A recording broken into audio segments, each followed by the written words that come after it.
இல்லாமலும் அவர்கள் ஆசையை நிறைவேற்றிட வேண்டியும் 2026 எதிர்வரும் சட்டமன்ற தேர்தலை கருத்தில் கொண்டும் பல்வேறு செயல் திட்டங்களை வகுத்துள்ளேன்.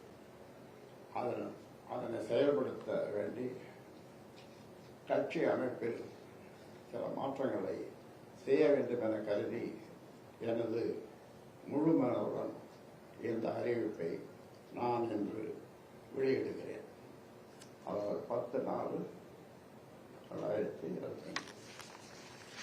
இதன் அடிப்படையில் பாட்டாளி மக்கள் கட்சி அரசியல் இயக்கத்தை தொடங்கிய நிறுவனர் ராமதாஸ் ஆகிய நான் நிறுவனர் என்பதோடு பாட்டாளி மக்கள் கட்சியின் தலைவர் பொறுப்பையும் நானே எடுத்துக் கொள்ளுகிறேன்.